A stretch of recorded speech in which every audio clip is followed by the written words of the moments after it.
Let's talk about Torahiko Aishi.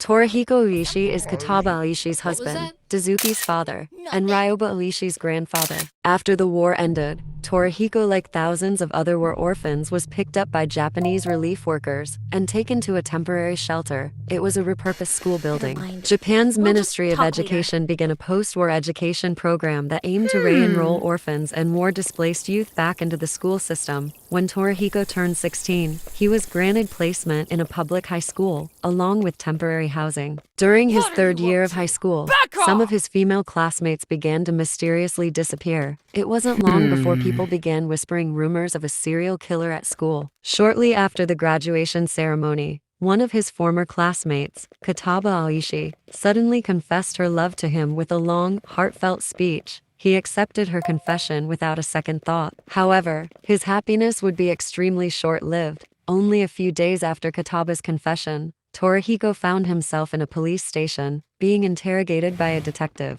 It turned out that the rumors of a serial killer were true and Aishi was the culprit. This revelation shook Torahiko almost as much as any experience from WW2 had. The police wanted to know if Torahiko was complicit in Kataba's crimes, or if he had been completely unaware of her true nature as a bloodthirsty monster. He denied any knowledge or connection to her murders.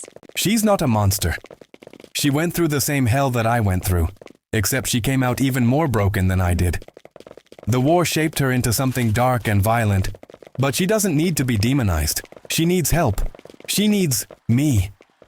Fortunately, he would not have to wait long to be reunited with her. Just a few days later, he answered a knock at his door to find Kataba standing there, smiling happily, as if nothing was amiss. Torahiko was overjoyed, but puzzled. Why would the police allow a killer to walk free? "The Americans offered me a deal, darling," Kataba said. "They want me to use my unique skills to help keep this region of the world safe, to prevent the fires of war from reigniting. In exchange, they'll pardon my actions and make sure that the two of us live comfortably." It really was the best possible outcome. Kataba was free and had been given an opportunity to atone for her actions, and somehow, his own security was included in the agreement. Torahiko felt as though he must be the luckiest man in the world. They married. They had a child. Kataba underwent mysterious training that Torahiko wasn't allowed to know much about. He knew there was something wrong with Dozuki, but Kataba avoided saying it. But there was a time when she couldn't take it anymore and said it. He was disappointed. It seemed like his life had been a lie. It took years, but gradually, he reluctantly made peace with the true nature of his wife. He did his best to force himself to perceive her as a loving and devoted woman who provided him with an easy and comfortable life, instead of seeing her for what she truly was, a monster.